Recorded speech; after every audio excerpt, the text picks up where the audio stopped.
Hello बच्चों, तो हम लोग क्लास 12th के फिजिक्स में इससे पहले कुछ इम्पोर्टेंट टॉपिक देख लिए थे और आज यहाँ पे हम लोग नए टॉपिक देखने वाले हैं जिसका नाम है वैद्युत द्विध्रुव आघूर्ण के कारण वैद्युत क्षेत्र की तीव्रता। अब बच्चों ये बोर्ड एग्जाम के पॉइंट ऑफ व्यू से वेरी वेरी इंपॉर्टेंट है, तो इसको आप लोग टिक कर लेना। अब बच्चों यहाँ पे वैद्युत क्षेत्र की तीव्रता को ज्ञात करने के लिए कुल दो स्थिति होती है, जिसमें पहला होता है अक्षीय स्थिति, इंग्लिश में इसको बोलते हैं एक्सियल पोजीशन, एंड यहाँ पे दूसरा होता है निरक्षीय स्थिति, जिसको इंग्लिश में बोलते हैं इक्वेटोरियल लाइन या इक्वेटोरियल पोजीशन। ओके, अब बच्चों ये आखिर अक्षीय स्थिति का मतलब क्या होता है? तो बच्चों एक वैद्युत द्विध्रुव होता है जो आपके सामने कुछ इस तरीके से दिखता है कि दो समान एन विपरीत प्रकृति के आवेश और अल्प दूरी पे ए 2L, इस चीज़ को बोलते हैं वैद्युत द्विध्रुव। तो ए और बी के हम लोग सीधी दिशा में यहाँ पर कोई बिंदु P ले लें, सीधी दिशा में जस्ट उसी के बच्चों, तो इस चीज़ को बोलते हैं अक्षीय स्थिति। ठीक है, अगर मैं इसी P को जस्ट इसी के ए बी के ऊपर ले लूँ, मतलब यहाँ पर कहीं ऊपर या तो नीचे, ठीक है, ऐसे ये वाला पॉइंट भी आपका P इधर हो और चाहे आपका P बच्चों इधर हो, तो अगर x अक्ष की दिशा में बिंदु P को लिया जाएगा तो वो अक्षीय होगा, और y अक्ष की दिशा में बच्चों आपका ये जो बिंदु P है वो लिया जाएगा तो वो निरक्षीय स्थिति होगा। तो हम लोग यही आज देखने वाले हैं। तो आज हम लोग बच्चों केवल इस वीडियो में देखेंगे कि अक्षीय स्थिति क्या होता है और इसका डेरिवेशन फार्मूला कैसे प्रूव करते हैं। ठीक है, तो यहाँ पे आपके सामने है अक्षीय स्थिति, जिसमें लिखा है कि माना ए बी एक वैद्युत द्विध्रुव है। तो पहले बनाओ लो वैद्युत द्विध्रुव जो पीछे आप लोग बनाए थे। तो बच्चों यहाँ पे आपके सामने में ए बी वैद्युत द्विध्रुव बना रहा हूँ ये, और एक पे माइनस क्यू आवेश को उठा के रख दिया गया और एक पे प्लस क्यू आवेश को उठा के रख दिया गया। ओके, जिसके मध्य बिंदु ओ से, तो ए बी का जो मध्य बिंदु है बच्चों, इसको हम लोग यहाँ पे ओ मान लेंगे। ओके, अब इतना ठीक है। अब देखो ए से बी जो होती है ये दूरी आपकी पूरी की पूरी 2L होती है, तो ये मध्य बिंदु हो जाएगा, तो ये बराबर भाग में बढ़ जाएगा। तो जो आपको 2L होगा बच्चों ना, वो L और L है ना भाग में बढ़ जाएगा। हाँ, तो मध्य बिंदु O से R दूरी पर एक बिंदु P स्थित है, यानी O से लेके R दूरी पे, मतलब कि जस्ट हम लोग को इसके सीधे में एक बिंदु P लेना है यहाँ पर। इसी बिंदु P पे हम लोग को वैद्युत क्षेत्र की तीव्रता ज्ञात करनी है। ओके, तो इस बिंदु P को हम लोग यहाँ से O से लेके P जो है, इसको हम लोग कह रहे हैं कि ये R दूरी पे रखा हुआ है। ओके, और एक बात देखो, माइनस क्यू आवेश की दूरी इस P तक, मतलब बिंदु A से लेके P की जो दूरी होगी वो ध्यान से देखना वो कितनी हो जाएगी। तो देखो ध्यान से, O से लेके P बच्चों R हो गया एंड A से लेके O L हो गया, मतलब A से लेके P जो टोटल डिस्टेंस होगा वो L और प्लस में R हो जाएगा, तो इसको आप लोग R प्लस L कह दो। ओके, एंड B से लेके P की बात करेंगे तो देखो जितनी भी दूरी है ना वो इस द्विध्रुव के मध्य बिंदु O से नापी जाएगी। तो O से लेके P R है और B से लेके P हम लोग को चाहिए, तो O से लेके P में O से लेके B माइनस कर दो, मतलब कि R में से, पूरे R में से आप इतना L को माइनस कर दो, तो B से लेके P दूरी निकल जाएगी। क्यों? क्योंकि प्लस Q की दूरी P तक क्या होगी वो हम लोग को ज्ञात करनी है। तो B से लेके बच्चों P की जो दूरी होगी वो हो जाएगी आपकी R माइनस L। समझ में आया ये बात? तो हम लोग क्या करते हैं कि बिंदु P पे कोई बिंदु आवेश Q0 को रखते हैं। अब देखो ये केवल हम लोग यहाँ पे माने हैं कि मैंने रखा है यहाँ पे, तो Q0 जो होता है बच्चों वो ना दूसरे आवेश के कारण अपने ऊपर एक बल को महसूस करता है। तो Q0 पे अगर प्लस Q बल लगाएगा तो ये प्लस Q बल और ये Q0 परीक्षण आवेश ये भी हमेशा धनात्मक में होता है। तो प्लस प्लस आवेश हमेशा प्रतिकर्षित करते हैं एक दूसरे को, तो ये प्लस Q Q0 को धक्का मारेगा, तो इसमें बच्चों जो दिशा होगी वो बाहर की तरफ दिखेगी, है ना। तो मैं इसको दूसरे कलर से लिखता हूँ। तो यहाँ पे जो इस बिंदु P पर प्लस Q आवेश के कारण लगने वाला बल है उसको F बोलेंगे, एंड जिस दिशा में बल की दिशा होती है बच्चों उसी दिशा में वैद्युत क्षेत्र की दिशा होगी, तो उसको हम लोग यहाँ बोल देंगे E1।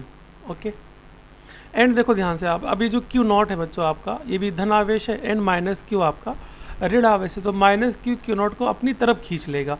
तो यहाँ पे अंदर की तरफ एक एरो आपको बनाना है, जस्ट अंदर की तरफ एक एरो बनाना है जो दिखाएगा E2, मतलब कि ये दोनों ही आवेश इस बिंदु P पे Q0 पे एक आवेश जो मैंने माना है बल लगाएंगे, तो उसकी दिशा को हम लोग को देखना है वो किधर किधर होगा। तो E1 होगा प्लस Q के कारण और जो E2 होगा वो माइनस Q के कारण। समझ में आई है ये बात? अब ये पूरा डायग्राम अगर आप समझ गए हो बच्चों, तो हम लोग वही चीज़ यहाँ पे प्रूव कर लेते हैं। ठीक है, तो यहाँ पे हम लोगों ने क्या किया है कि प्लस क्यू के कारण बिंदु P पे विद्युत क्षेत्र की तीव्रता E1 और माइनस क्यू के कारण बिंदु P पर विद्युत क्षेत्र की तीव्रता E2, ये दोनों चीज़ हम लोग को यहाँ पे ज्ञात करना है। ठीक है, तो हम लोग आगे बढ़ते हैं, एक नया पेज लेते हैं और हम लोग इसी में ना इस चीज़ को सॉल्व करते हैं। ठीक है, तो यहाँ पे कलर पहले मैं चेंज कर देता हूँ और यहाँ पे लिख देता हूँ कि पहला काम क्या आपने किया है, प्लस क्यू के कारण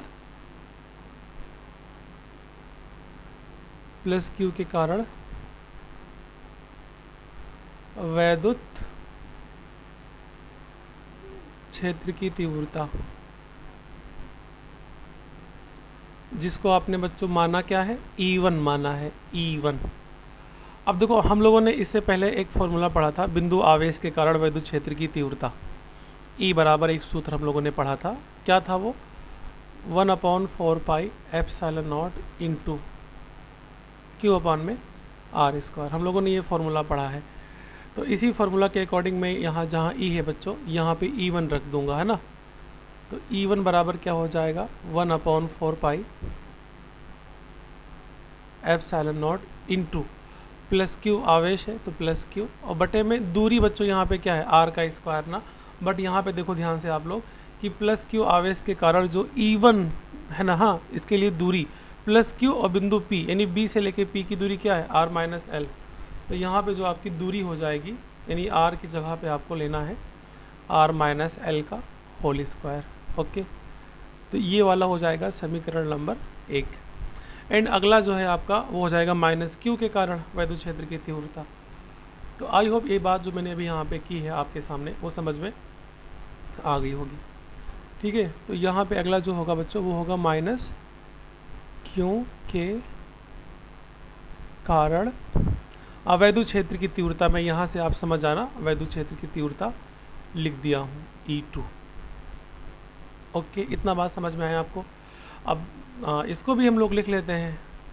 तो ये आपका E2 बराबर यहाँ पे क्या हो जाएगा, तो ये आपका E2 बराबर हो जाएगा बच्चों 1/4 पाई एप्सिलॉन नॉट इंटू आवेश आपका क्या है बच्चों, माइनस क्यू है, तो माइनस क्यू बटे में, और दूरी यहाँ पे क्या हो जाएगी E2 के लिए।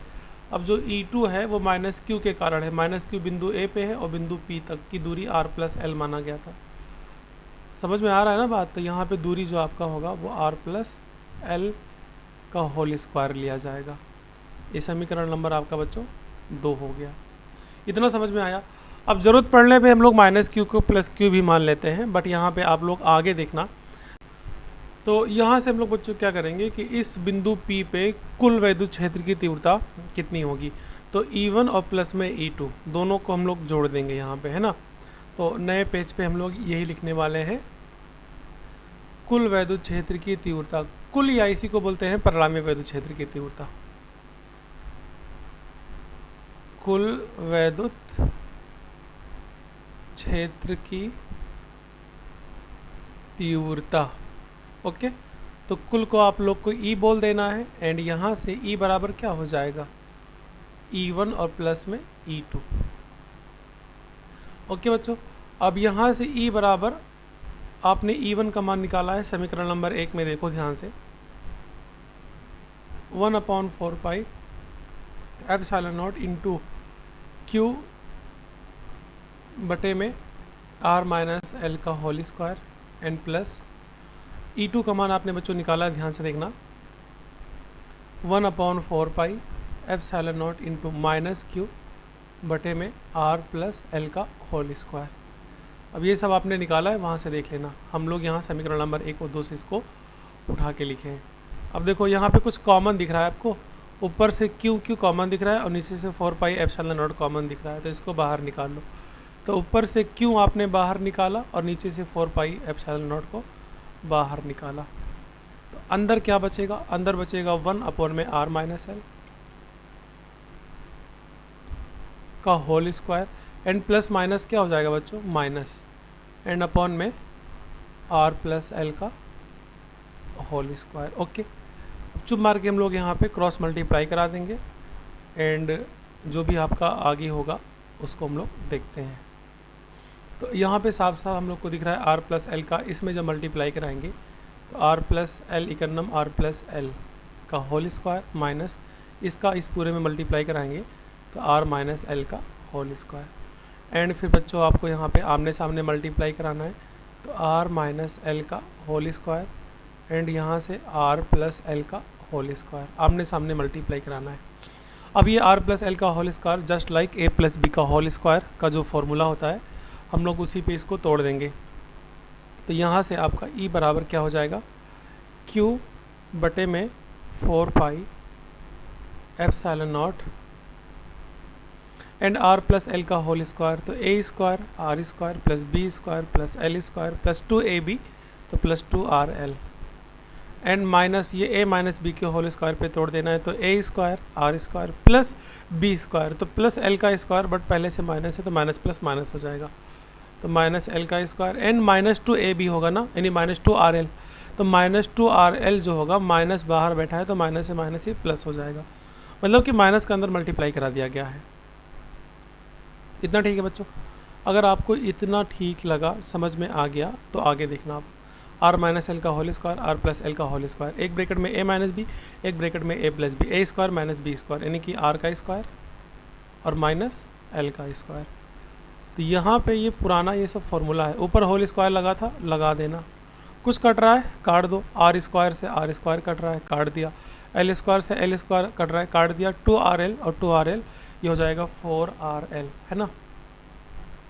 तो यहाँ से हम लोग को बच्चों साफ साफ दिख रहा है कि ई बराबर कितना हो जाएगा, क्यू बटे में 4 पाई एप्सिलॉन नॉट इंटू यहाँ पे 2rl ये आपका हो जाएगा 4rl और बटे में यहाँ R square minus L square का होल स्क्वायर। अब यहाँ पे ना बच्चों आप लोग एक बात याद रखना, ये थोड़ा सा इसको मिटा दो, ये हो गया का होल स्क्वायर। अब देखो आगे यहाँ पे ना हम लोग क्या करेंगे, इसे 4rl ऊपर जो है इसको भी हम लोग फिक्स करेंगे, बट नीचे जो आपको l दिख रहा है ना, अगर मान लो आपका जो l डिस्टेंस है बच्चों वो लेस देन r हो जाए, मतलब कि r जो l है वो r के बहुत ही करीब हो जाए, तो लाइक यहाँ पे l को हम लोग नेगलेक्ट कर देते हैं, यानी l ट्रीट एज 0। देखो यहाँ पे ये बात आखिर जो मैंने बोला है किस चीज़ को कहा जा रहा है, यानी कि देखो ध्यान से, जैसे ये l है ना, ये l धीरे धीरे ख़त्म हो जाए, धीरे धीरे ख़त्म होने का मतलब समझो, जैसे यहाँ से l जो आपका है, देखो जैसे मान लो बच्चों आपका l धीरे धीरे कम होता शुरू हो जाए, l इतना कम हुआ, देखो l जो है r से कम होता जा रहा है, l इतना कम हुआ, देखो l इतना कम हुआ r से कम हो गया, l इतना कम हुआ r से कम हो गया। इसी चीज़ को बोलते हैं बच्चों, क्या बोलते हैं इसको, l लेस देन, मैथमेटिक्स में बोलते हैं l लेस देन r, मतलब l r से बहुत कम हो जाए तो l तो गायब भी हो जाएगा ना, r के मुकाबले में l आपका 0 हो जाएगा। समझ में आई ये बात ना। लेकिन एक बात याद रखना, आपको l का मान 0 नीचे वाले में रखना है, ऊपर वाले में मत करना, नहीं पूरा डेरिवेशन ख़राब हो जाएगा आपका। तो यहाँ से e बराबर बच्चों आपका हो जाएगा q बटे में 4 pi epsilon naught into 4rl, तो 4rl और बटे में l तो 0 हो गई, तो r स्क्वायर का स्क्वायर r की पावर 4 बचेगा। हाँ इतना ठीक है। अगर इतना ठीक आपको लग रहा है तो हम लोग इसी फॉर्मूले को हम लोग कुछ फिक्स करके लिखने वाले हैं, जैसे कि हम लोग ना 1/4 पाई एप्सिलॉन नॉट को अलग करके लिखते हैं, 1/4 पाई एप्सिलॉन नॉट को अलग करके लिखते हैं, इंटू q इंटू 4rl को अलग करके लिखेंगे। लेकिन एक बात याद रखना, आप लोग यहाँ r से r को काट सकते हो तो नीचे क्यूब बचेगा, तो q इंटू 4l को क्या हम लोग 2q इंटू 2l लिख सकते हैं, मतलब देखो यहाँ से q यहाँ से 4l, तो मैंने 4 को 2 इंटू 2 लिख दिया, यानी कि 2 2 जब 4 ही आएगा एंड q एंड l, तो मैंने 2q इंटू 2l लिख दिया, यानी पूरा मल्टीप्लाई कराओगे तो दोबारा 4l आ जाएगा। एंड नीचे कितना आपका है बच्चों r क्यूब ना, r से r तो कट गया ना, तो नीचे r क्यूब बचा। अब q इंटू 2l आप लोग ज़रा ध्यान से याद करो, ये फॉर्मूला होता है विद्युत द्विध्रुव आघूर्ण का, q इंटू 2l। और आपके डेरिवेशन में यही तो पूछा है। तो इस q इंटू 2l की जगह पे हम लोग बच्चों p रख देंगे। तो यहाँ से E बराबर आपका जो सूत्र है, यानी कि जो डेरिवेशन है पूरा का पूरा 1/4 पाई एप्सिलॉन नॉट इंटू 2 और इस पूरी की जगह पे p, तो 2p अपॉन में बच्चों r3। ये आपका डेरिवेशन पूरा आ गया आराम से। तो ये बात जो मैंने अभी आपको बताया है, समझ में आया है कि नहीं आया है?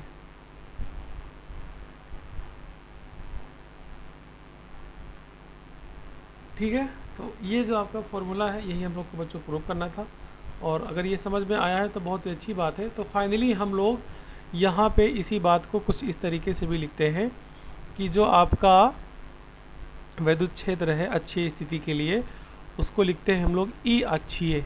क्या लिखते हैं? ई अक्षीय बराबर 1/4 pi epsilon naught into 2p बटे में बच्चों r3। इसको आप लोग भूलना नहीं, ये आपका अच्छी स्थिति के लिए फॉर्मूला था और यही हम लोग प्रूव किए हैं। इसका क्वेश्चन में बहुत ज़्यादा यूज होता है। आई होप जो भी आपको यहाँ प्रूव करवाया गया है समझ में आया होगा। अगर नहीं आया तो आप वीडियो को दोबारा देख सकते हैं। Thank you so much.